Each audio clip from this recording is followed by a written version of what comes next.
नमस्कार दोस्तों, मैं देवेश शुक्ला आप सभी का स्वागत करता हूं आपके अपने यूट्यूब चैनल पर। मेरे प्यारे दोस्त, आज हमारे जो चर्चा का विषय होने वाला है वो होने वाला है एमए फर्स्ट सेमेस्टर प्राचीन इतिहास के पेपर नंबर 1 के मॉडल पेपर के ऊपर हम चर्चा करेंगे। ठीक है, बात करें पेपर नंबर 1 का नाम है भारत का राजनीतिक इतिहास। ठीक है, ये आपके पेपर नंबर 1 का नाम है।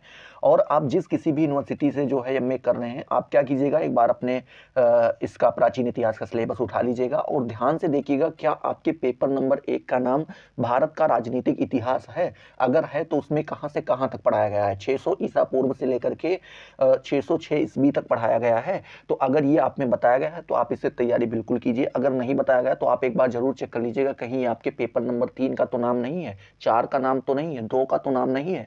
क्योंकि क्या होता है कि हर यूनिवर्सिटी में इसको क्या कर दिया जाता है, चेंज कर दिया जाता है, बदल दिया जाता है।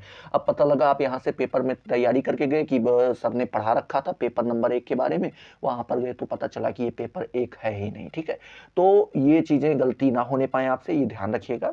चलिए बात करते हैं, जब आपको पेपर मिलता है मेरे प्यारे दोस्त, तो आप सभी को पता है उसको 3 खंड में बांट दिया जाता है।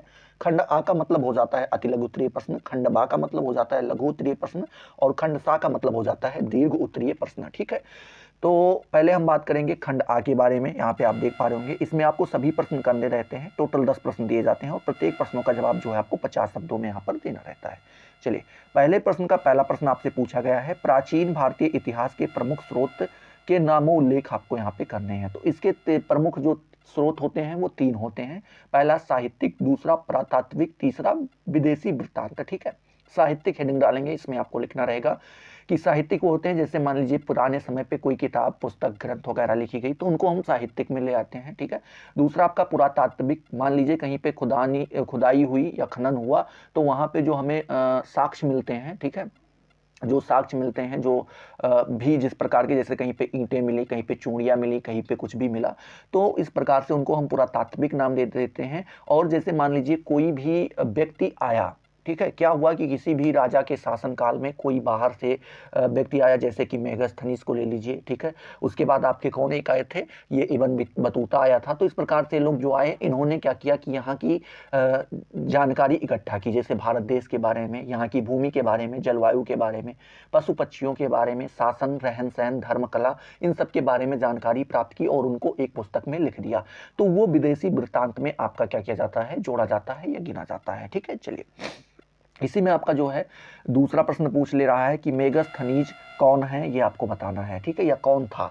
तो आपको लिखना होगा कि यूनान के राजदूत की हैसियत से भारत में आने वाले यात्रियों में मेगास्थनीज सबसे अधिक महत्वपूर्ण है। यह सेल्यूकस के दूत के रूप में मौर्य शासक चंद्रगुप्त के दरबार में आया था। इसने भारत के विषय में इंडिका नामक ग्रंथ की रचना की। यह ग्रंथ 4 भागों में बांटा है। ठीक है, इसमें भारत देश के बारे में, उसकी भूमि के बारे में, जलवायु, पशु पक्षी, शासन पद्धति, रहन सहन, धर्म, कला आदि के बारे में विस्तार से लिखा गया है। ठीक है, तो आप यहाँ पे लिख सकते हैं मेगास्थनीज के बारे में। चलिए, मेगास्थनीज से जुड़ा नाम आपका एक और भी आ जाता है, यहाँ पे इतिहास से ही जुड़ा है, हेरोडोटस। ठीक है, मोस्ट इंपॉर्टेंट नाम है और ये पूछा भी जा सकता है कि हेरोडोटस कौन था। तो आपको लिखना होगा कि इतिहास का जन्मदाता हेरोडोटस को माना जाता है। यह यूनानी इतिहासकार 481 से लेकर 431 ईसा पूर्व तक था। ठीक है, आगे आपको लिखना होगा इसका ग्रंथ हिस्ट्रीज विश्व का प्रथम इतिहास ग्रंथ तथा यह प्रथम इतिहासकार माना जाता है। ठीक है, फिर आगे लिखना होगा इसमें इसे ग्रंथ में हेरोडोटस ने भारतीय जातियों, ठीक है, विशेषकर उत्तर भारतीय जातियों के विषयों में बहुत सी बातें लिखी है। इसने लिखा है कि भारतीय दारा प्रथम को 360 टैलेंट सोना कर के रूप में देते थे। ठीक है, किसने लिखा है, हेरोडोटस ने लिखा है। चलिए, इसी में आपका अगला प्रश्न जो आ जाता है मेरे प्यारे दोस्त, क्या आ जाता है, खारवेल का नाम आ जाता है। खारवेल कौन था, आपको यहाँ पे बताना है। ठीक है, ये भी आपका इंपॉर्टेंट क्वेश्चन है। एक काम करेंगे कि आपका ये मॉडल पेपर बन जाएगा, फिर हम जो है केवल अति लघु उत्तरीय का एक सेशन लेकर के आएंगे, उसमें हम केवल अति लघु उत्तरीय के बारे में ही जानेंगे। 30 से 35 प्रश्न रहेंगे इंपॉर्टेंट, उनको आपको याद कर लेना रहेगा, तैयार कर लेना रहेगा, क्योंकि जो अति लघु उत्तरीय प्रश्न होते हैं कहीं से भी पूछे जा सकते हैं, छोटे छोटे प्रश्न। ठीक है, तो जरूरी नहीं जो बताया जाए वही आए, कोई भी पूछा जा सकता है, तो हमें सब कुछ तैयार करके रखना होगा। ठीक है, चलिए खारवेल के बारे में बात करें तो उड़ीसा प्रांत के पुरी जिले में भुवनेश्वर से 3 मील दूरी पर उदयगिरी पहाड़ी पर हाथी गुफा अभिलेख प्राप्त हुआ है। ठीक है, आगे आपको लिखना होगा यह अभिलेख महामेघवाहन वंश के महाराजा खारवेल का उल्लेख करता है, जो कलिंग के सर्वशक्तिमान शासक के रूप में राज्य कर रहा था।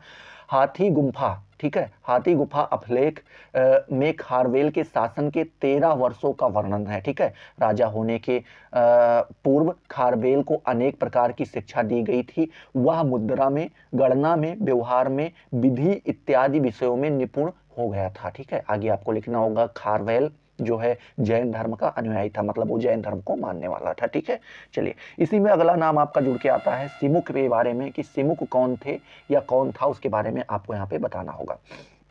तो यहाँ पे आप लिखेंगे कि सातवाहन वंश का संस्थापक सिमुक था। ठीक है, आपसे ये भी पूछा जा सकता है कि सातवाहन वंश का संस्थापक कौन था, तो आप बताएंगे सिमुक था। कहा गया है कि यह शुंगों की शक्ति को नष्ट कर तथा अंतिम कणव शासक सुशर्मा को मारकर राजा हुआ था। प्रारंभ में सिमुक कणव शासकों का सामंत था। उसने कणव वंश के अंतिम शासक सुशर्मा का वध किया और शुंगों की अवशिष्ट शक्तियों को नष्ट कर उनके राज्य अपने अधीन कर लिया। ठीक है, आगे आपको लिखना होगा नासिक के आसपास का क्षेत्र भी उसके राज्य में था। उसने मौर्य सत्ता को विघटित कर स्वतंत्र सत्ता कायम की। ठीक है, तो उसने क्या किया, जो मौर्य सत्ता, जिस प्रकार से मौर्य लोग शासन करते आ रहे थे, तो उस प्रकार की विधि को इसने तोड़ा और एक स्वतंत्र सत्ता अपने तरफ से एक तैयार की और उस प्रकार से शासन करने लगा। ठीक है, चलिए अब आपका अगला प्रश्न पूछा जा सकता है कि सातवाहन के बारे में, जो अभी नाम आपका ही आया था कि सातवाहन वंश के संस्थापक कौन थे आपके, तो सिमुक थे। तो इससे प्रश्न पूछा जा सकता है, तो यहाँ पे लिखना था सातवाहन कौन थे, ये आपका प्रश्न है। तो इसमें आपको लिखना होगा कणव वंश के अंतिम शासक सुशर्मा को मारकर सिमुक ने सातवाहन वंश की स्थापना 60 ईसा पूर्व की थी। ठीक है, आगे आपको लिखना होगा इन्हें आंध्र सातवाहन भी कहा जाता था। संभवतः इनके समय माता का विशेष महत्व था, इसीलिए सभी शासकों के नाम के आगे माता का नाम मिलता है। सातवाहन काल के राजाओं द्वारा कई अभिलेख स्थापित किए गए जो इनके इतिहास पर प्रकाश डालते हैं। इस वंश के प्रमुख राजाओं में, ठीक है, इस वंश के प्रमुख राजाओं में सातकर्णी, ठीक है, कर्णी प्रथम, उसके बाद गौतमी पुत्र सातकर्णी तथा वशिष्ठ पुत्र पुलमामी, ये आपके 3 नाम मुख्य आ जाते हैं। ठीक है, चलिए अगला नाम इसी से जुड़ा आपका आ जा सकता है सातवाहन से संबंधित शक के बारे में। ठीक है, तो शक के बारे में आपको यहाँ पे क्वेश्चन नहीं दिया गया, लेकिन हम लोग जान लेते हैं। तो शक में आपको लिखना होगा सिंधी को अपनी शक्ति का केंद्र बनाकर शकों ने भारत के अन्य भागों पंजाब, काठियावाड़, सौराष्ट्र, उज्जैनी एवं मथुरा पर अधिकार किया। इन्होंने क्षत्रप प्रणाली लागू की। रुद्रदामन इनका प्रसिद्ध शासक था। ठीक है, महाक्षत्रप रुद्रदामन का गिरनार अभिलेख हमें सुदर्शन झील की मरम्मत की जानकारी देता है। उसने गुजरात,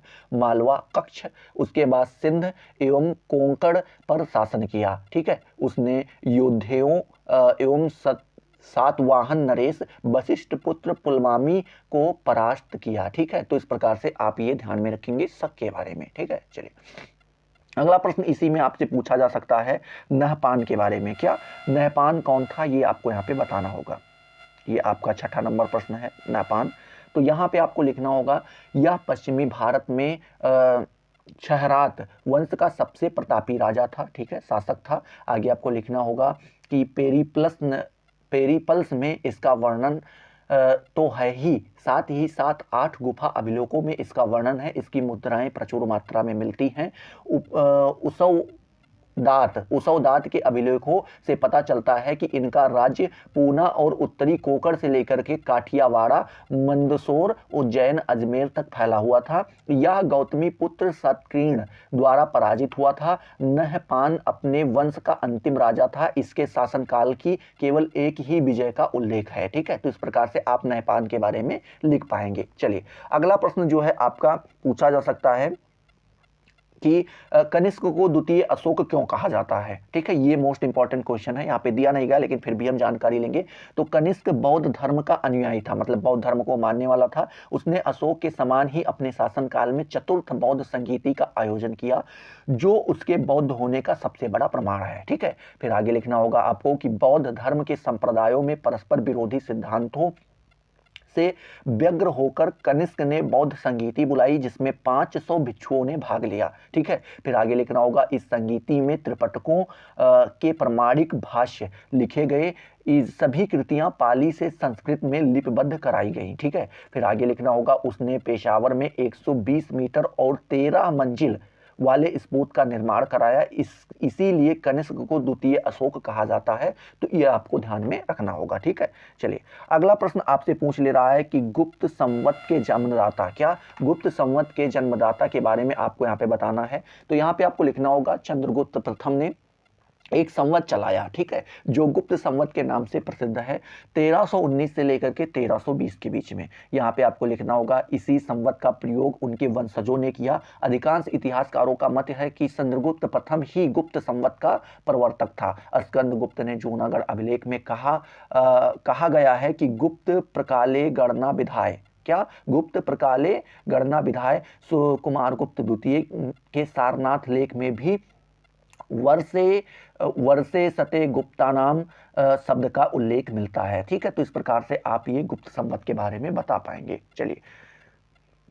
अगला प्रश्न आपसे पूछा गया है कि महरौली के चंद्र की पहचान बताइए या पहचान कीजिए, ठीक है, ये आपका क्वेश्चन है। तो यहाँ पे आप लिखेंगे कि दिल्ली से 9 मील दक्षिण महरौली नामक एक गांव में स्थित लौह स्तंभ पर यह अभिलेख उत्कीर्ण है, ठीक है। फिर आगे लिखना होगा इसमें विशुद्ध संस्कृत छंदों तथा 5वीं सदी ईस्वी के गुप्तकालीन वर्णमाला में चंद्र नाम के किसी सम्राट की विजय यात्रा का वृत्तांत मिलता है।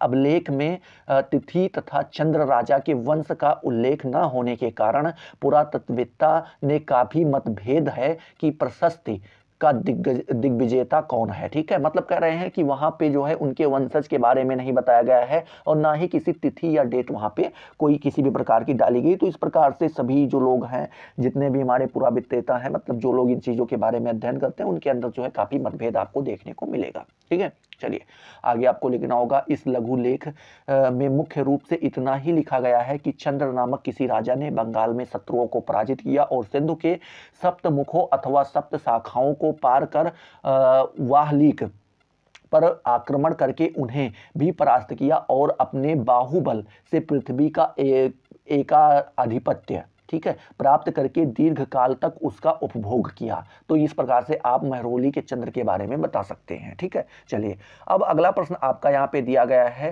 सर्ववर्मा कौन था, ठीक है। सर्ववर्मा कौन था आपको यहाँ पे बताना है। तो इसके बारे में आप लिखेंगे कि सर्ववर्मा ईशान वर्मा का उत्तराधिकारी पुत्र था, ठीक है। कन्याकुब्ज शाखा का यह 5वां नरेश था। फिर आगे लिखना होगा यह भट्टारिका देवी लक्ष्मीवती, क्या भट्टारिका देवी लक्ष्मीवती के गर्भ से उत्पन्न हुआ था। हरहा लेख में ईशान वर्मा के सूर्य वर्मा नामक एक अन्य पुत्र का उल्लेख मिलता है। उसने एक शिव मंदिर का जीर्णोद्धार किया था, ठीक है, मतलब उसको बनवाया था। यह सर्ववर्मा का कोई छोटा भाई ज्ञात होता है, ठीक है। तो उसके बारे में यहाँ पे हमें जान मिलता है, तो हम कह सकते हैं कि ये सर्ववर्मा का कोई छोटा भाई रहा होगा, ठीक है, क्या सूर्यवर्मा। चलिए अगला प्रश्न आपका दिया गया है कि मौखरी नरेश, क्या मेरे प्यारे दोस्त, मौखर नरेश ग्रह वर्मा के विषय में आप क्या जानते हैं, आपको यहाँ पे बताना रहेगा। तो यहाँ पे आपको लिखना होगा कि हर्षचरित के अनुसार अवंती वर्मा के पश्चात उनका सबसे बड़ा पुत्र ग्रह वर्मा राज सिंहासन पर बैठा। हर्षचरित उसे पृथ्वी पर सूर्य की भांति बताता है, ठीक है। फिर आगे लिखना होगा कि ग्रह वर्मा का विवाह थानेश्वर के राजा प्रभाकर वर्धन की पुत्री राजश्री के साथ संपन्न हुआ। तत्कालीन परिस्थितियों को इस विवाह में बड़ा प्रभावित किया। तभी इस उत्तरकालीन गुप्त वंश में थानेश्वर के वर्धन वंश की मैत्रीपूर्ण संबंध था। परंतु जब वर्धन वंश ने अपनी राजकुमारी का विवाह गुप्त वंश के परंपरागत शत्रु मौखरी वंश के राजा ग्रह वर्मा के साथ कर दिया तो गुप्त वंश उससे विमुख हो गया, ठीक है। फिर आगे लिखना होगा अब अपनी सुरक्षा हेतु गौड़ नरेश शशांक से मित्रता कर ली, ठीक है। कालांतर में शशांक की सहायता से मालवा के गुप्त नरेश देवगुप्त ने कन्नौज पर आक्रमण किया और उसके राजा ग्रह वर्मा की हत्या कर दी। ग्रह वर्मा के कोई पुत्र न था, अतः हर्ष ने मौखरी राज्य को अपने साम्राज्य में मिला लिया, ठीक है। तो इस प्रकार से आप मौखरी नरेश ग्रह वर्मा के बारे में बता पाएंगे। अब जैसे ही आपका ये अतिलघु उत्तरीय वाला सेक्शन समाप्त होता है, वहीं से आपका लघु उत्तरीय वाला सेक्शन स्टार्ट हो जाता है, मतलब कि खंडबा। ठीक है, इसमें भी आपको सभी प्रश्न करने रहते हैं। टोटल 10 प्रश्न पूछे जाएंगे अथवा अथवा करके, जैसे यहाँ पे आप देख पा रहे होंगे। तो अथवा अथवा करके आपसे यहाँ से 10 प्रश्न पूछे जाएंगे, लेकिन आपको केवल 5 ही करना रहेगा और प्रत्येक प्रश्नों का जवाब जो है आपको 200 शब्दों में देना रहेगा। अथवा का मतलब होता है या तो आप ये करो या तो ये करो, दोनों आप नहीं करेंगे। ठीक है, चलिए। तो इसमें जो आपका पहला प्रश्न देखने को मिलता है, ठीक है, लघु उत्तरीय का पहला प्रश्न, और वैसे देखें तो ये दूसरा प्रश्न है, यहाँ पे आप देख पा रहे होंगे।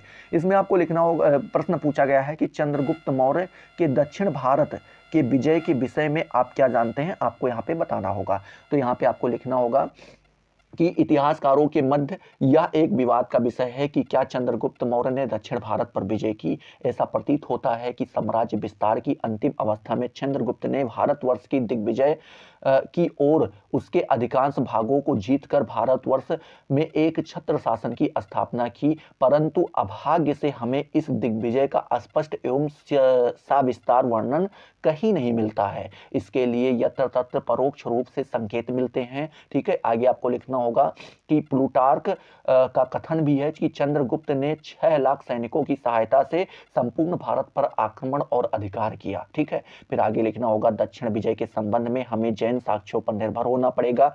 कहा जाता है कि वृद्धावस्था में चंद्रगुप्त मौर्य ने अपना राजपाट छोड़कर जैन साधु भद्रबाहु का शिष्य बन गया था तथा उनकी शरण में चला गया था। इसके बाद गुरु और शिष्य दोनों दक्षिण में जाकर श्रवण बेलगोला, जो कि कर्नाटक में पलता है, नामक स्थान पर बस गए थे। इससे प्रतीत होता है कि उक्त स्थान उनके साम्राज्य के अंतर्गत था, अन्यथा अंतिम समय वह तपस्या करने वहां ना जाता। रुद्रदामन के जूनागढ़ अभिलेख से ज्ञात होता है कि चंद्रगुप्त मौर्य ने वहां सुदर्शन झील का निर्माण करवाया था तथा उस प्रदेश में अपना एक गवर्नर पुष्यगुप्त को नियुक्त किया था।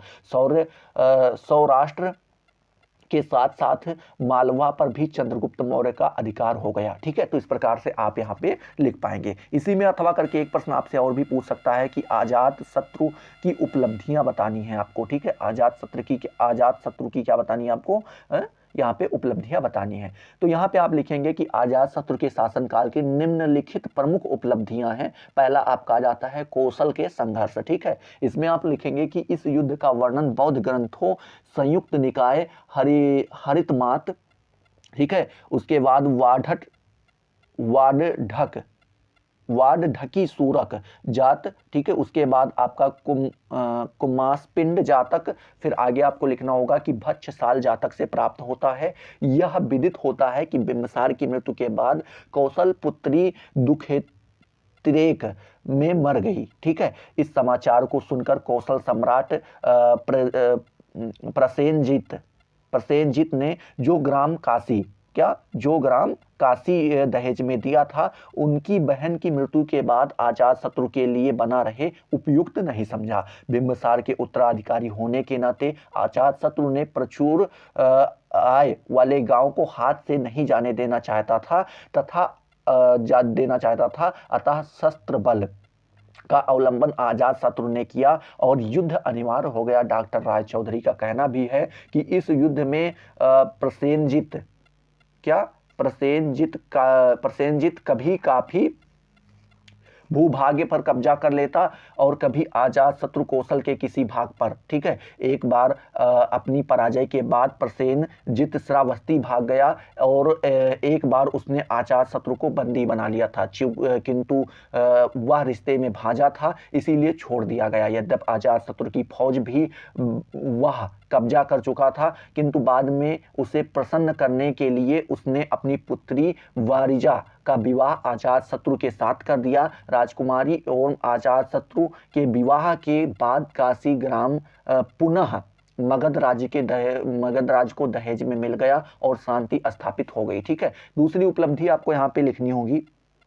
ठीक है, क्या दूसरी उपलब्धि आपको यहाँ पे लिखनी होगी, बज्जी संघ का उन्मूलन। ठीक है, इसमें आपको लिखना होगा अजातशत्रु के शासनकाल में दूसरी महत्वपूर्ण घटना बज्जी संघ का समूल नष्ट करना था। इस संबंध में जैन व बौद्ध ग्रंथ अलग तथ्य प्रस्तुत करते हैं। जैन ग्रंथ के अनुसार महाराज श्रेणिक के बिंबिसार ने चिल्लना से उत्पन्न पुत्रों हल्ल और बेहल्ल को अपना प्रसिद्ध हाथी सेचनक, क्या सेचनक तथा 18 लड़कियों का एक मुक्तहार दिया। ठीक है, अजातशत्रु ने जब बिंबिसार को क्षुधा एवं घाव से पीड़ित कर मरवा डाला तो दोनों राजकुमार इन उपहारों के साथ अपने नाना चेटक के पास संरक्षण प्राप्त करने के लिए अपने ननिहाल वैशाली गए। इधर अजातशत्रु मगध का उत्तराधिकार होने के नाते पिता की संपत्ति पर अपना स्वतंत्र या जिसे हम अधिकार कहते हैं अधिकार समझता था। बुद्ध घोष की सुमंगल बिलासनी के अनुसार देखें तो गंगा घाट के पास आधा योजन राज्य लिच्छवियों के हाथ में था। वहां पर एक बहुमूल्य रत्नों की खान थी। उसमें आपको लिखना होगा समझौते के अनुसार इस खान पर मगध और लिच्छवियों का समान अधिकार था, किंतु अजातशत्रु के अर्ध भाग लेने से पूर्व ही लिच्छवी पूरा का पूरा माल उठा ले जाते थे। ठीक है, आगे लिखना होगा इस प्रकार लिच्छवियों को दंड देना अजातशत्रु का परम धर्म बन गया। अतः लिच्छवियों में भेद पैदा करने के इरादे से अजातशत्रु ने यह कार्य अपने कुशल मंत्री वसस्कार को ही सौंपा। वसस्कार एक दिन वैशाली पहुंच गया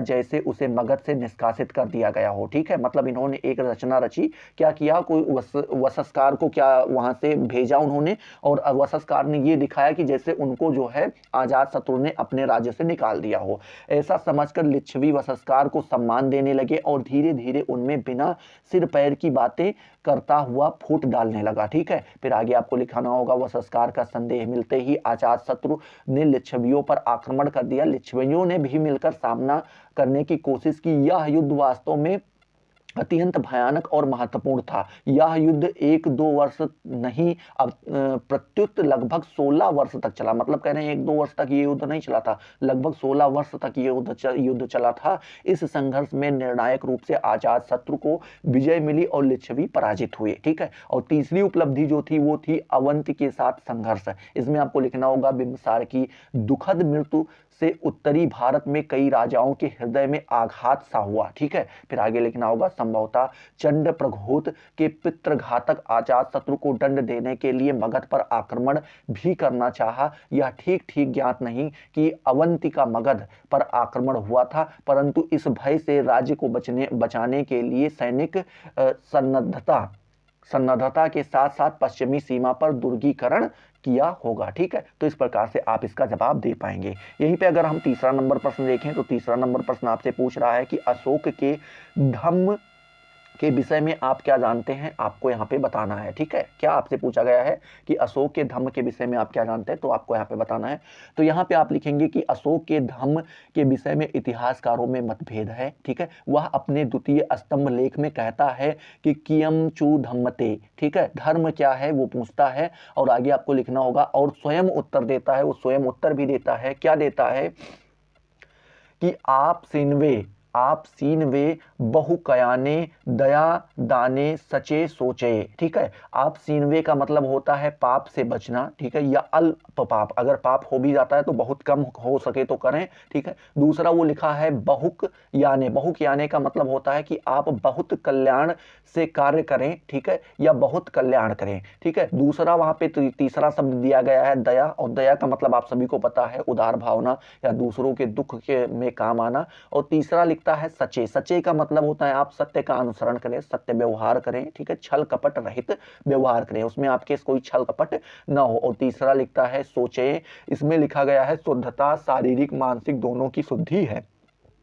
ठीक है, सोचे का मतलब यहाँ पे लेते हैं कि शारीरिक मानसिक दोनों प्रकार की शुद्धि से लिया गया है। ठीक है, इस प्रकार स्थान स्थान पर अशोक के धम्म को निम्नलिखित प्रकार से स्पष्ट करते हैं। ठीक है, आगे आपको लिखना होगा यह अशोक देता है कि इन सिद्धांतों का पालन धर्म है। वहीं तीसरे स्तंभ लेख में उसने उन प्रवृत्तियों को त्यागने पर जोर दिया है जो मनुष्य के चरित्र को भ्रष्ट करने वाली हैं, अर्थात पाप की ओर ले जाने वाली हैं। इसमें आपकी चाडिये का मतलब होता है उग्रता, निठुलिये का मतलब होता है निष्ठुरता, क्रोध का मतलब आप जानते ही हैं, माने का मतलब होता है मान अभिमान, और ईर्ष्या का मतलब हो जाता है यहाँ पे ईर्ष्या से। ठीक है, इसमें आप लिखेंगे डॉक्टर भंडारकर ने अशोक के धम्म को व्यक्तिगत धर्म का उपासक धर्म माना है। ठीक है, आगे आपको लिखना होगा फ्लीट उसे राजधर्म मानते हैं। डॉक्टर मुखर्जी और स्मिथ का मंतव्य है कि अशोक का धम्म सार्वभौम धम्म था। ठीक है, तो इस प्रकार से आप इसका जवाब दे पाएंगे। यहीं पे अगर आप देखें तो तीसरे में भी अथवा करके एक प्रश्न दिया गया है। दिया गया है आपका कि सिकंदर के आक्रमण का भारत पर क्या प्रभाव पड़ा, आपको यहां पे बताना है। ठीक है,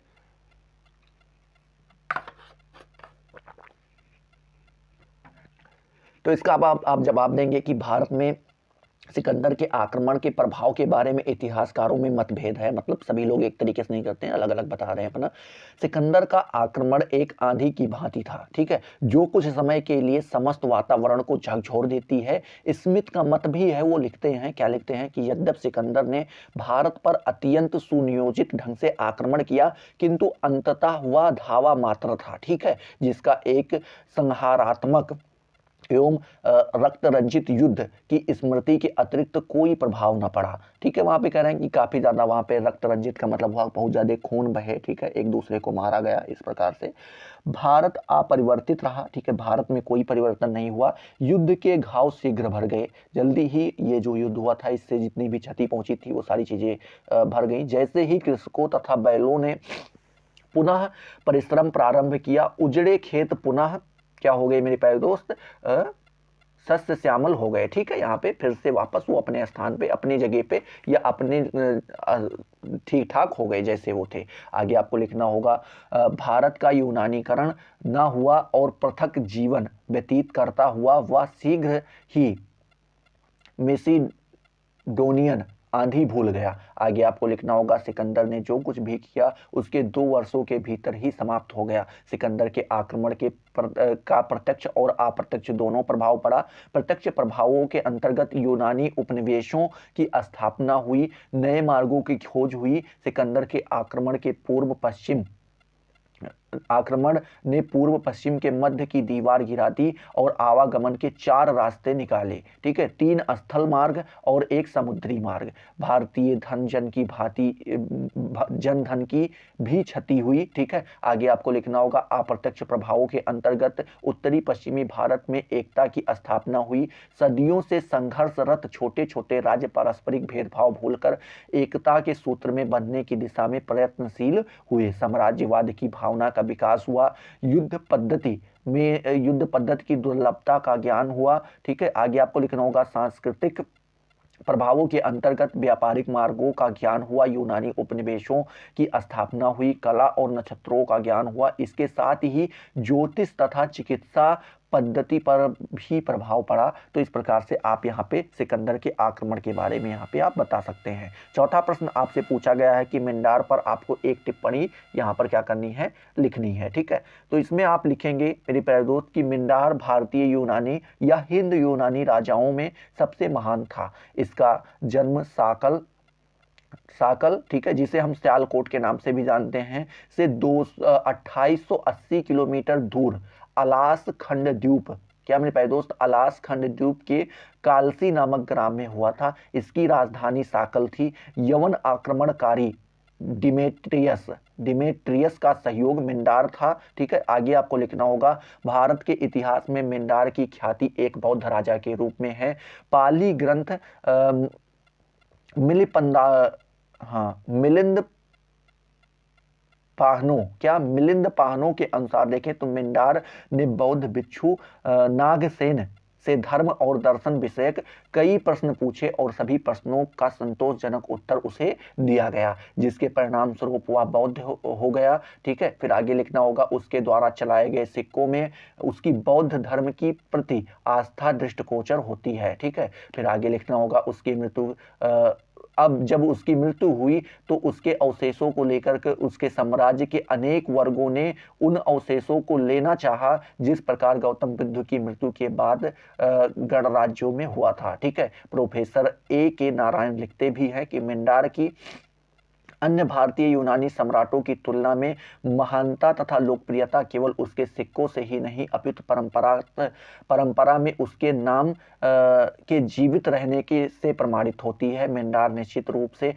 भारत के भारतीय यूनानी सम्राटों में सबसे महान था। मतलब कह रहे हैं यहाँ पे आपके A.K. नारायण जी कहते हैं कि मिंडार की जो है आप यहाँ पे महानता केवल उसके सिक्कों से ही ना लगाएं, अगर आप ध्यान दें तो उसके मरने के बाद भी उसका नाम कायम रहा। तो इस प्रकार से आप उसके महानता के बारे में यहाँ पर भी आप ज्ञान लगा सकते हैं। ठीक है, चलिए अब आपका इसी में अथवा करके चौथे नंबर में एक प्रश्न आपका और दे दिया गया है कि सातवाहन प्रशासन पर निबंध आपको यहाँ पे लिखना है। ठीक है, तो इसमें आपको लिखना होगा कि सातवाहन की शासन व्यवस्था मौर्य शासन प्रणाली से काफी प्रभावित थी। राजा संपूर्ण राज्य एवं प्रशासक व्यवस्था का शीर्षस्थ अधिकारी था। ठीक है, इस राजवंश के शासकों ने प्रायः राजा, स्वामी, क्षत्रप एवं महाक्षत्रप की उपाधियों का प्रयोग किया। अंतिम तीन विरुद्ध सातवाहनों पर शक शासकों का प्रभाव प्रमाणित करते हैं। फिर आगे लिखना होगा गौतमी पुत्र सातकर्णी ने अपने को महाराजा एवं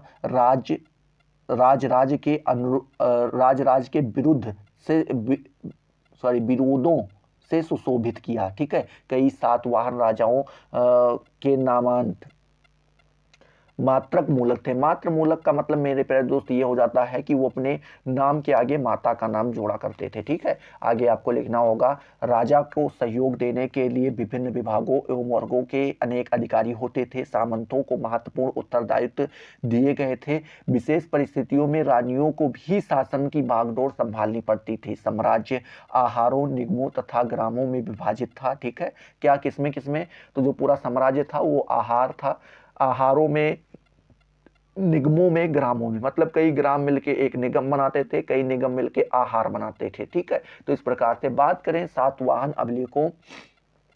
अभिलेखों में मामल्ल आहार तथा गोवर्धन आहार आदि का उल्लेख मिलते हैं। आहार राष्ट्र के समतुल्य था। ठीक है, जिस प्रकार से आज राष्ट्र होता है उसी प्रकार से उस समय आहार होता था, और इसके अधिकारी को प्रायः आमत्य कहते थे। ठीक है, क्या नाम देते थे, आमत्य कहते थे। परंतु एक अभिलेख में महासेनापति को एक आहार का प्रधान बताया गया है। ठीक है, फिर आगे आपको लिखना होगा एक आहार में कई निगम या नगर तथा ग्राम होते थे। ठीक है, सातवाहन साम्राज्य का प्रमुख नगर प्रतिष्ठान धान्य कटक, ठीक है, अमरावती और नासिक थे। फिर इसमें लिखना होगा नगर के प्रशासक में सहयोग देने के लिए नागरिकों के हितों की सुरक्षा के लिए एक सभा होती थी जिसे निगम सभा भी कहा जाता था। ग्राम का अधिकारी ग्रामीण अथवा ग्रामिक कहलाता था। ठीक है, फिर ग्रामिक कई ग्रामों का प्रशासनिक प्रधान होता था।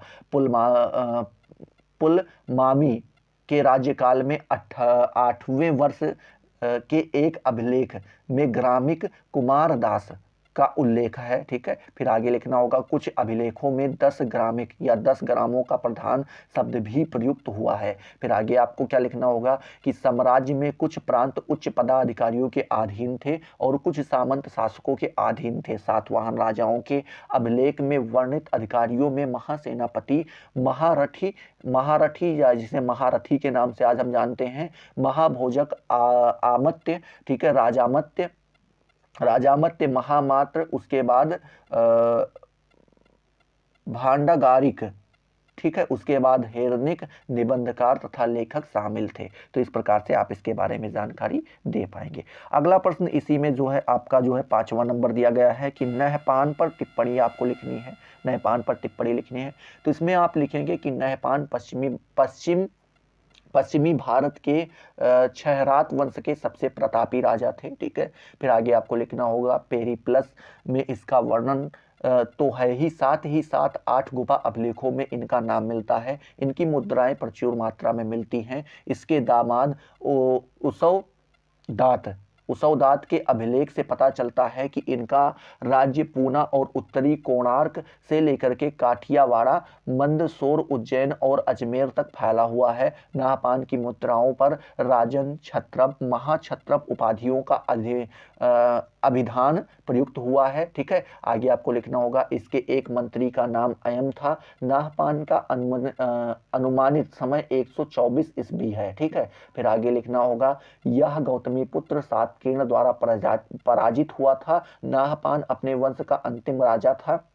अंतिम शासक था, या कह सकते हैं राज्य विस्तार करने में उसे कौन कौन से युद्ध लड़ने पड़े इनकी पर्याप्त जानकारी नहीं है। उसके शासनकाल में केवल एक ही विजय का उल्लेख मिलता है। नासिक गुहालेख से ज्ञात होता है कि अपने मित्र उत्तम भद्रों की मालवा आक्रमणकारियों के विरुद्ध सहायता करने के लिए उपौदात गया था। ठीक है, उपौदात गया था। इस युद्ध में मालव राज पराजित हुआ। ये भाग खड़े हुए और उनमें से बहुसंख्यक बंदी बना लिए गए। ठीक है, तो इस प्रकार से आप जो है किसके बारे में, नहपान के बारे में लिख पाएंगे।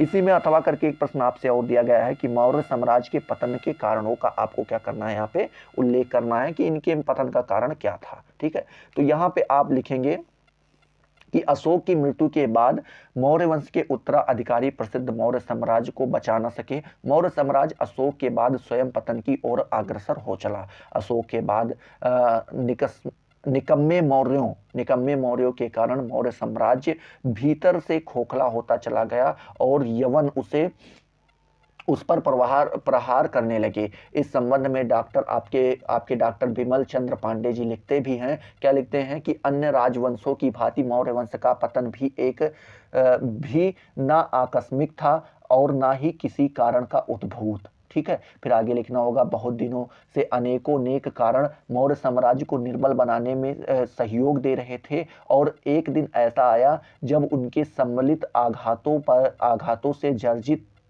जर्जरित हुआ मौर्य साम्राज्य धराशाही हो गया। ठीक है, फिर आगे आपको हेडिंग डालना होगा मौर्य साम्राज्य के पतन के कारण।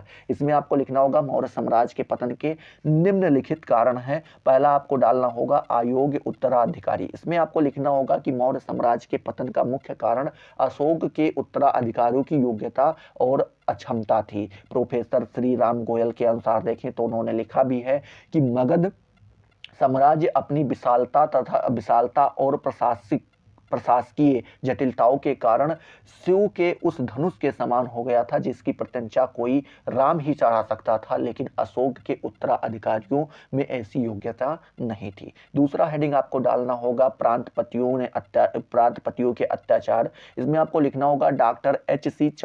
राय चौधरी का मत है कि मौर्यों के पतन का कारण प्रांतपतियों के अत्याचार थे। ठीक है, इसमें आपको लिखना होगा इसके लिए उन्होंने बिंदुसार और अशोक के समय में हुए विद्रोह का वर्णन प्रस्तुत किया है। अपने तर्क में संपुष्टि में उन्होंने दिव्यावदान की कथा का सहारा लिया है। बिंदुसार के समय में तक्षशिला में विद्रोह हुआ जिसे शांत करने के लिए बिंदुसार ने अशोक को भेजा। जब अशोक तक्षशिला पहुंचा तो वहां के निवासियों ने अशोक से कहा कि हम ना राजकुमार के विरुद्ध हैं ना शासक के। ठीक है, किंतु ये दुष्ट आमत्य हमारा अपमान करते हैं। इसी प्रकार का दूसरा विवरण अशोक के समय आया है। ठीक है, तीसरी हेडिंग आपको डालना होगा सार्वजनिक विद्रोह। इसमें लिखना होगा प्रोफेसर निहार रंजन का अभिमत है कि पुष्यमित्र ने जिस आंदोलन का नेतृत्व किया था वह एक प्रकार का सार्वजनिक विद्रोह था। उनके अनुसार मौर्य शासक अत्याचारी थे तथा उन्हें विदेशी विचारों को ग्रहण कर लिया था। ठीक है, आगे लिखना होगा परिणाम स्वरूप मौर्य कला को प्रस्तुत किया जा सकता है। ऐसा वर्णन है कि तात्कालिक सामाजिक मान्यताओं का विरोध कर अशोक ने जनता की सहानुभूति खो दी, परंतु यह मत स्वीकार्य नहीं है। नीलकंठ शास्त्री जी लिखते हैं कि पुष्यमित्र द्वारा राज्य ग्रहण मौर्य शासन के विरुद्ध किसी सार्वजनिक विद्रोह का परिणाम न होकर के आकस्मिक शासक परिवर्तन मात्र था। ठीक है, फिर आगे आपको चौथी नंबर हेडिंग डालना होगा आर्थिक दबाव। इसमें आपको लिखना होगा डॉक्टर भंडारकर ने पतंजलि के विवरणों के आधार पर यह निष्कर्ष निकाला है कि मौर्य शासन काल में धन की अत्यधिक कमी आ गई और उसकी पूर्ति के लिए संभवतः मौर्य ने देवी देवताओं की मूर्तियों का निर्माण एवं विक्रय करना पड़ा। ठीक है, फिर आगे लिखना होगा विक्रय के लिए विशेष रूप से शिव स्कंद एवं विशाख की मूर्तियों का निर्माण किया जाता था। संभवतः अर्थ के दबाव में अर्थ के दबाव को दूर, अर्थ का मतलब यहाँ पे धन से लिया जा रहा है, ठीक है। तो धन के दबाव को दूर करने के लिए ही मौर्य शासकों ने धन संचय की इस प्रणाली का प्रयोग किया। 5वीं हेडिंग आपको डालना होगा बाह्य आक्रमण। इसमें आपको लिखना होगा कि डॉक्टर R.C. मजूमदार के अनुसार मौर्य साम्राज्य के विघटन का तात्कालिक कारण बाह्य आक्रमण था, ठीक है, बाह्य आक्रमण था। मौर्य युग के अंतिम समय में उत्तरी भारत के यवन आक्रमणकालिक आधम के, ठीक है। फिर आगे लिखना होगा यवनों के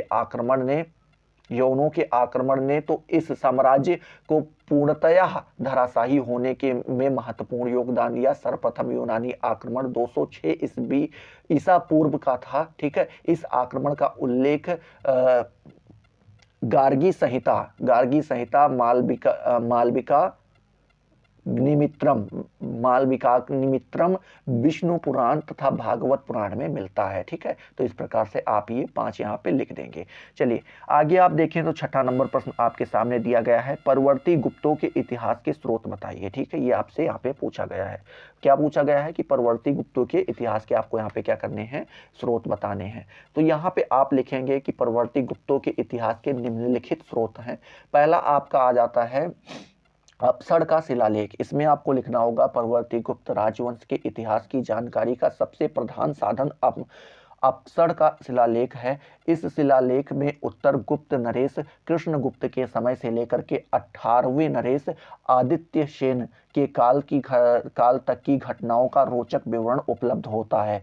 यदि यह प्राप्त न होता तो इस वंश के विषय में हम लोग का ज्ञान अधूरा रह जाता। इस लेख में मिलने वाले राजाओं का नाम क्रमशः इस प्रकार से है। पहला आपका आ जाते हैं कृष्णगुप्त, दूसरे हर्षगुप्त, तीसरे जीवित गुप्त, ठीक है, प्रथम जीवित गुप्त प्रथम, चौथे आपके कुमार गुप्त, 5वें दामोदर गुप्त, ठीक है, 6ठे आपके महासेन गुप्त, 7वें आपके माधव गुप्त और 8वें आपके आदित्य सेन गुप्त, ठीक है। दूसरा आपको यहाँ पे लिखना होगा शाहपुर का लेख, ठीक है।